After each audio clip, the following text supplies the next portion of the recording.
starting right now. As we can see in turn number 1, the Incineroar Galarian Zapdos for Levi, and on Jacob's side, the Porygon 2 and the Gouging Fire, and already a lot of interactions just on turn 0 between Intimidate, the download boost for Porygon, and the speed boost that we see from Gouging Fire. Just really briefly, I know this isn't necessarily about the game, but it's kind of about the game. The Galarian Zapdos shiny always throws me off, man. It's just Zapdos, and I love it for that. But the shiny on the Incineroar, not so great. I kind of like the blacker variant or the darker variant.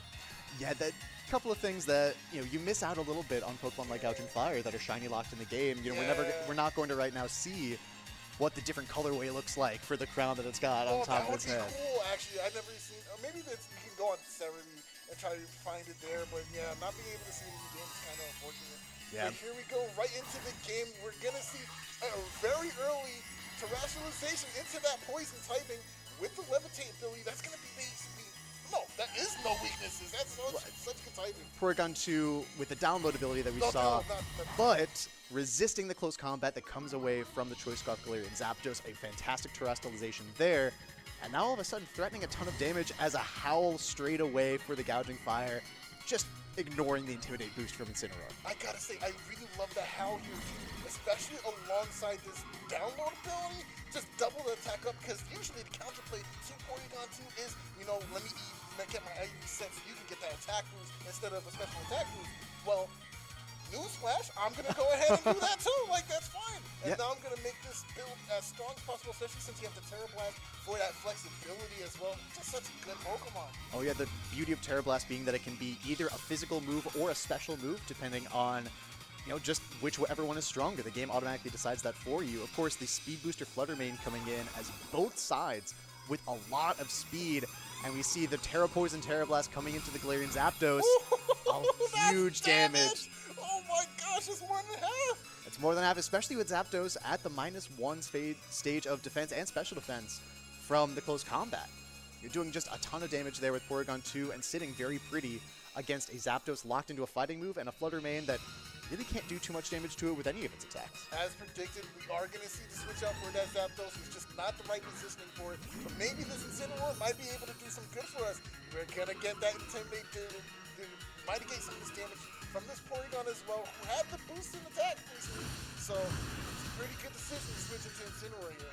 Burning Bulwark coming out will, for this turn at least, protect the Gouging Fire from any damage, but Levi deciding he's not going for any damage. I'm gonna call mine. I'm gonna read your protect. Oh my god, that is one of the worst feelings, especially for like a single player. You're gonna read the protect and just go ahead and do. Yeah, the Eerie Impulse coming out though, an option that we don't see a ton of on Porygon 2. The Porygon 2 with its only attack being that Terra Blast.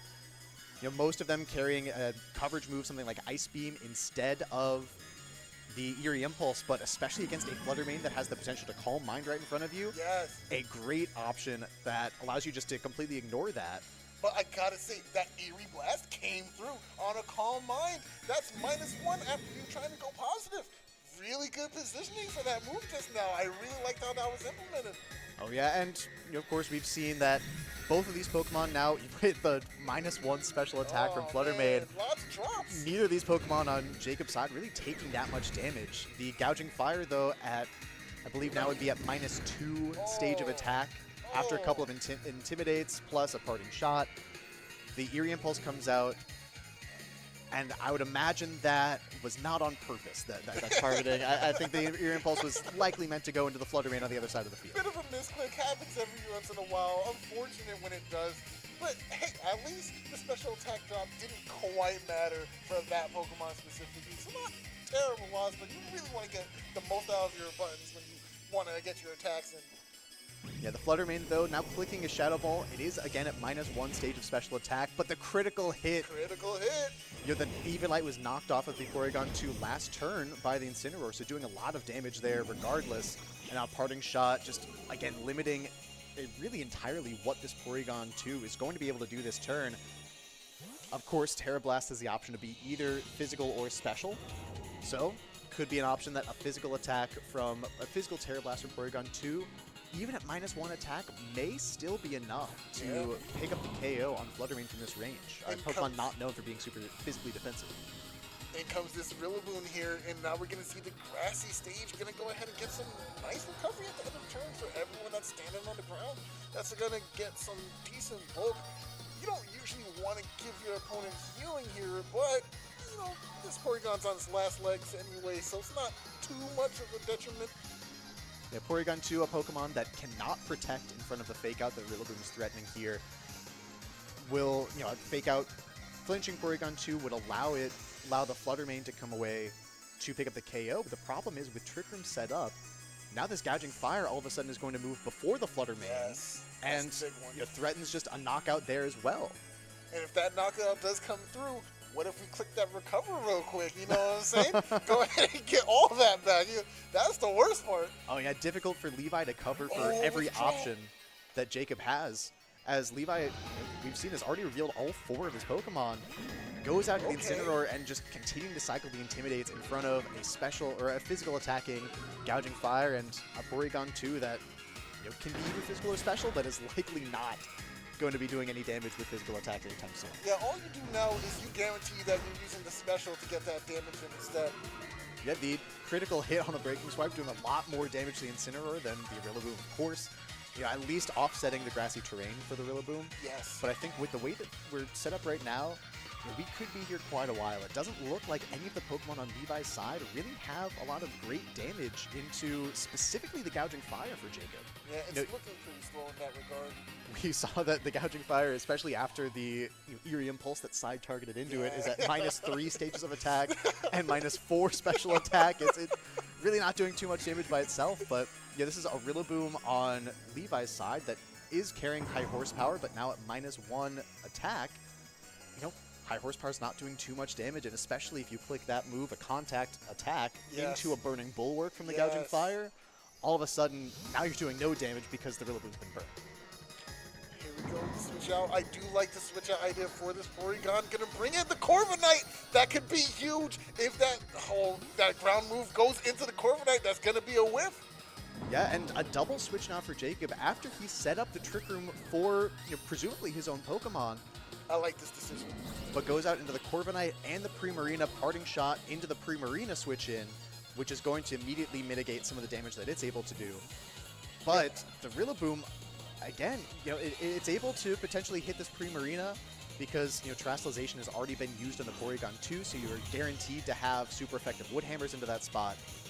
But just like you said, the high horsepower whiffing straight into the Corviknight switch in. Oh, that's quite a good prediction here. Bring it in that Corviknight right when you needed it. And now all those decreases in value are gone. Well, for the most part, we did get the drop on that Primarina, as you stated. But that one drop compared to the 4, I'll take that. I'll take that. Oh, yeah. And for Corviknight now, very well positioned where neither of Levi's Pokemon really threaten it with any damage at all. You know, the Rillaboom only has, you know, ground and grass type attacks it can hit Corviknight with. The ground move we just saw will do 0 damage, and the grass type attacks are resisted 4 times. A lot of switching going around here as well. Not something quite as common in a VGC setting, but this is pretty good play right now. Getting the positioning that you need to get that KO, to get the solid value you need out of all your moves. I think switches are really key here. As a bulky Fluttermane there survives. That's a really bulky Fluttermane. The bulky Fluttermane surviving a Moonblast from Primarina. Of course, the Primarina does have the -1 special attack stat, so you're not doing as much damage as, you know, it would be doing otherwise. Allows the Fluttermane to get off a Calm Mind, at least for now.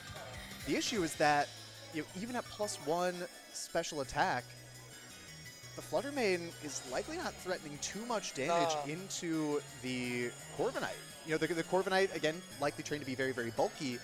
And we know that the Fluttermane, because it was the special attack, or the speed boosting variant of Booster Energy, we know that the Fluttermane does not have a special attack boosting nature, meaning that the Calm Mind is kind of just doing the Booster Energy's job just on a different side, and you know, you would likely think that it'll take more than a couple of Shadow Balls to deal with this Corviknight.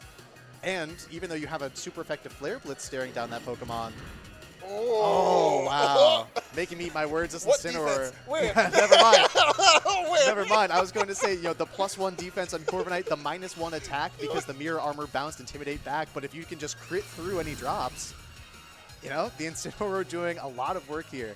It does seem, though, that Jacob, at least for now, has been able to position his Pokemon very, very well and is really threatening a lot of damage as long as he can just get now a roost off with Corviknight now that Trick Room has ended. This is looking really good for Levi here. We were able to stall out those Trick Room turns. Excellent protect to get your Flutter Mane into that next round, and now the speed is on our side. What can we do with that now? We're going to see a ton of damage coming up from this Flutter Mane.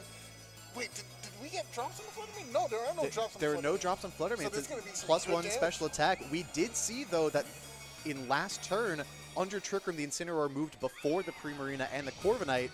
So both of those Pokemon, had Incineroar stayed on the field, would have moved before Incineroar, threatening a knockout with a Brave Bird or a Hyper Voice into that slot.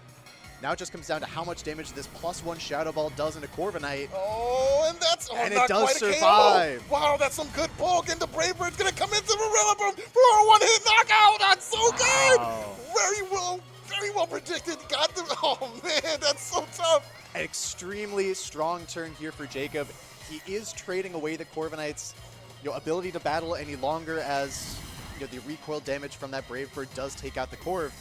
But a Hyper Voice now you trade 2 for 1 and lock, importantly, the opposing Intimidate Pokemon onto the field for the rest of the game. It will not be able to cycle Intimidates against the Gouging Fire any longer. I even like bringing in the Pori 2 here because, yes, it'll get the attack drop, but we can just use our special stat anyway for our Terra Blast. So it's like you don't lose any value. It's really good decision making here. Yeah, extremely strong position. And more than anything, even though the Porygon 2, I think we have been confirmed, is slower than both the Choice Scarf Zapdos and just a regular Incineroar. Even though it's slower than both of those Pokemon and will likely be knocked out this turn, what you're doing is preserving Gouging Fire for the end game and allowing it to come into a position where it's not intimidated. So you have the full extent of your attack stat that you can use to finish out this game against the Incineroar and the Galarian Zapdos. And plus, Primarina is still looking quite healthy. I got full HP over here. I'm chilling. Yeah, we know the Primarina also faster than this Incineroar. I think we did see the Protect locked in on the potential Fake Out into that slot, which was a very smart move. But the Primarina just in a very scary position. I think, for Jacob's side, has done a great job of just out-bulking his opponent. And using the grassy terrain that Levi set up against him, allowing things like the Primarina and the Porygon 2 just to sit on the field for a lot longer than they otherwise would have. I love this Protect here. Can it not take any damage from the Fake Out? And, but the Brave Bird goes into the right target. Well done. Not getting psyched out by wanting to target down for weakness into the Primarina and gets rewarded for it here. Yeah, I do think that's one critical hit that didn't matter. I would assume that a Porygon 2 that has already had its Eviolite knocked off would take at least 22 damage. I mean, would it though? No, you're right. You're right. You can never be sure with Porygon 2. That is such a bulky Pokemon, and now it all comes down to, again, how much damage this Choice Scarf Zapdos can do. The Gouging Fire coming back in doesn't have the benefit of its speed boosted by Booster Energy. So Galarian Zapdos, I think we'll likely see will Terastallize to a Flying type just to get a little bit extra damage on that Brave Bird.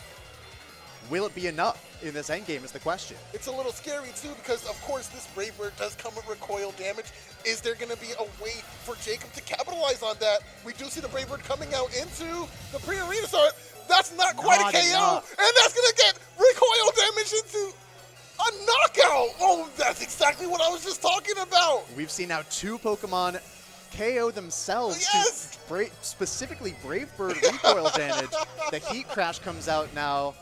Not going to be too effective. It's more than I expected, though. It is quite a chunk. It's quite a chunk. Oh, it's a good chunk, and then, of course, the Hyper Voice, the super effective move because of the Liquid Voice ability for Primarina. More than enough to knock out Incineroar in that endgame. It really just came down to, was Galarian Zapdos going to be able to get the one-hit knockout on Primarina? And, in large part because of the grassy terrain from the opposing Rillaboom and its own leftovers, Primarina just, shrugs that hit off and was able to pick up the Oscar. If that Primarina had gone down in that shot just there, we might have had a game. Yep, we'd have Maybe. a very different game. I think Galarian. Galarian. I think Gouging Fire is still enough to beat out the Incineroar in that end game. You know, you've got Breaking Swipes to lower the attack, and Incineroar doesn't really hit you super effectively. Yes. With the Flare Blitz that is resisted 4 times, as well as a knockoff that is still 65 base power because you don't have an item. Sure. But we now finally get to see the full team for Levi Schreiber, sorry. And you see it's, you know, again, a lot of really interesting choices. The very specific text that we didn't see in that first game are the taunt for Landorus Incarnate, which I think is a very strong choice here. There is no fake out, there's no redirection on Jacob's side, so a simple taunt from Landorus Incarnate into the Porygon 2 could be huge. Really shuts down everything that it wants to do. You were no longer able to set Trick Room to recover or get Eerie Impulses off. But it brings up that same discussion that we had earlier. I'm not sure if we had that on stream, but I'll reiterate. It's that typing. Yes. We have to change into that poison typing with the Landorus if we want maximum value, right? Yeah. And that's the interesting position you put yourself in. Is it going to be enough? My opponent will know that this Landorus is most likely going to be the one that wants to terrestrialize to get some more value. And can they use that? And especially in a matchup like this where you have so many moves that hit that Landorus neutrally or super effectively. The Hyper Voice from Primarina, that's a water type move. You have, of course, the Chien-Pao that is naturally faster and threatens a one-hit KO with that Ice Spinner. And not to mention the Ogre Pawn that even though it's neutral, the Ivy Cudgel, if you terrestrialize into a grass type to get the the double boost on your same type attack bonus stats. Sure. That Ivy Cudgel's doing a lot of damage unless you go to the terrestrialization. That's like adaptability right there. Absolutely, yeah. Well, yeah, sure. So there are just so many options that Jacob has that really shut down the Landorus. But if that is your only taunt Pokemon, I think it's a worthwhile consideration. And there it is. Thank goodness I was right. That's what I'm talking about. Love being proven right early in game 2. But again, to your point too, even though we see the Landorus on the field, it's really not safe at all in front of a Primarina and a Chien-Pao from Jacob's side that both hit it super effective. And now the Chien-Pao is in such an excellent position because it's hitting both Pokemon for super effective. Granted, it has this Assault Vest, so we're assuming it has a little bit more bulk, but Chien-Pao, it's also a Chien-Pao. It's still a Chien-Pao. Yeah, so I don't know if it's going to be able to take that many hits. I am very interested, though, to see this first turn. I think Jacob making a little bit of a call here that the opposing Landorus is either a little bit threatened in this position, will likely protect or at least not target down the Chien-Pao, because he is committing the terrestrialization to an electric type on his Chien-Pao, and I think we saw him lock in the Terra Blast, which will now be super effective into the opposing Galarian Zapdos, threatening a ton of damage immediately away, and we do see the protect from Landorus. That's not what we really wanted to see turn 1. You wanted this early aggression. This is why we went with the Landorus, but now forced on the back foot here. Oh, but the Throat Chop is extremely strong. The Throat Chop not hitting Primarina super effectively, but prevents it from clicking any sound-based moves like Hyper Voice, but at the cost of Zapdos' entire HP bar as Terra Electric Terra Blast from Chien-Pao, something you really don't see very often at all. That's 10 times fast, you know what I mean? Like, that's a lot to say. But that's a one-hit knockout, and that will just advance Jacob into a much stronger position. How do you combat this? That's a scary Chien-Pao to be looking at. It is scary, but at least for Levi's side, you're able to get Rillaboom out onto the field. The one weakness of this Chien-Pao is that it does not have Protect on the move slot. You are carrying the Assault Vest item. You don't have an option for that. So it is really threatened by something like a Fake Out plus an Earth Power into that slot, which I would think, even with the Assault Vest still KO. The question is, does Jacob predict a play like that and switch out into a Pokemon on his team that resists ground moves, or like Corviknight is completely immune? A lot of interesting decisions, a lot of 50-50s that are coming down in this game. Important to note too, the Primarina is not able now to hit the Landorus super effectively because the Hyper Voice has been turned off by the Throat Chop the turn prior. Now limited to just clicking Moon Blasts, and especially in a position where Primarina cannot terrestrialize in front of a Grass type, could be a little bit dangerous for the Primarina, as we do see the Corviknight come in for the Chien-Pao. Now, that's an interesting trade, and I can't say I'm surprised, but I'm not sure if that switch was... Okay, you know what? What if a ground move does end up going into that Chien-Pao from this Landorus? Maybe you're scared of that, and now the switching gets you another free turn. Yeah, Protect. Oh, okay, so that could be basically a protect. It all depends on what this Landorus chose to do. It's going to be a fake out. And what's the follow-up? the Rocky Helmet doing more damage to Rillaboom than the fake out It's does a Sludge Bomb! to Corviknight, but the Sludge Bomb goes into the protect. Okay, and that basically was a free turn. Excellent switching because now that Steel typing was going to be immune to that Sludge Bomb anyway. Yeah, the Corviknight now, what a lot of players love about Corviknight is that it completely is immune to all of the common attacks on Landorus and Incarnate. Yes, yes. It is immune to the ground type moves because of its flying type, and it's immune to the poison attacks because of its steel typing. It'll all come down to what Levi has at the last, because as we know too, Rillaboom doesn't like to see Corviknight either. No. So you would really hope that there is an option that Levi has that will deal with this Corviknight. The taunt, though, comes out into that slot, preventing any bulk ups or roosts, as we do finally see the Wood Hammer coming out into Primarina, picks up that one-hit knockout, and now Corviknight's left to act. Not going to be able to go for a bulk up, but it is what they ended up choosing for that slot. So that was a pretty good taunt right when you needed it. And now you wasted turns. That's another precious turn you're never going to get back in this round. You do waste the turn from Corviknight, but again, for Levi's slot, yes, you're able to knock out the Primarina. That's a big problem for something like your Landorus, or especially if you have an Incineroar in the back. The problem is that you still have come no closer to dealing with this Corviknight, and now Chien-Pao is back onto the field that's faster than both of the Pokemon that you have, and threatens just a lot of damage into both of them. Oh, this is going to be a big and ambitious play indeed. Are we going to see a switch out in that slot? Or if we stay in, we get maximum value anyway? I want to see how this turns up. What is Levi thinking? What is the objective that he's assuming Jacob is trying to take here? And I don't know if I'm switching out. He did! He does. The Rillaboom switches out. It all comes down to what's coming into that slot. It is the Incineroar. I think with the moves that Jacob selected, Incineroar may have been a pretty decent switch into this slot. You know, I don't think it will take too much damage from something like this Ice Spinner, but it was a Sacred Sword. Yes, that's what I'm saying. And now, okay, the Earth Power might get the KO. There it is, another KO, one hit. They're very good position for Levi in that one instance, but there's one more move we've got to see. And it's a Brave Bird that, again, is not weakened by an Intimidate because of the Mirror Armor ability for Corviknight. Does not pick up the KO on Incineroar. Very important there, as Incineroar, you know, like we mentioned, is the only Pokemon that Levi has that can really do any kind of damage to Corviknight. This is a very precarious position for Jacob here. You have two Pokemon in play that can't quite do a lot of damage, but all the momentum looks like it's ramping up for Levi. It looks like this Landorus was the right choice he needed for this round. Yes, the Landorus has been so powerful into everything that's not named Corviknight on Jacob's side. Picking up the one-hit KO on the Chien-Pao.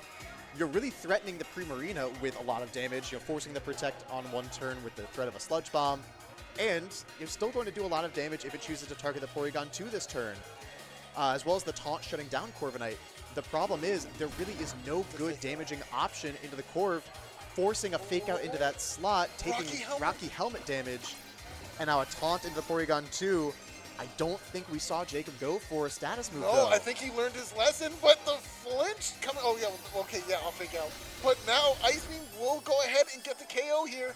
This is looking pretty good. And with Incineroar knocked out, both players down to their final two Pokemon. Corviknight shaking off the taunt, now has free range to go for things like bulk ups. Now Levi's in a position. Did I bring this Landorus here to click taunt? Is this what he's here for? Is this what I want to go for? Do I lock down this Corviknight? Is Corviknight going to go for damage anyway? If Corviknight goes for damage anyway, right, you can feel free to not click that taunt, but you don't want to see a bulk up either.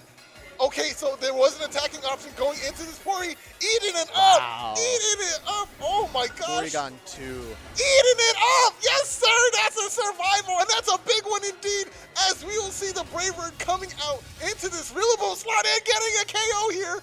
It's not looking good for Levi. Wow, just seeing the bulk that Porygon 2 puts on display there, surviving not only the now same type attack boosted Sludge Bomb, but the Wood Hammer in grassy terrain and firing back to do more than half with a Terra Blast. An incredible display of Porygon 2 here in this set. You love to see it. Pori stocks are definitely going up in this stream right now. That's what I'm seeing. Yeah, the issue is now that there simply is no way for Levi to deal with this Corviknight. Nah. And I mean, to be quite frank, there's not really a great way to deal with the Porygon 2 outside of the Sludge Bomb, which, you know, fingers crossed it KOs. And okay, we got a KO here, we got a KO, but this Corviknight is very scary. We don't even have a move to really cover it, do we? No, just clicking Iron Head into the Landorus, not risking any recoil damage.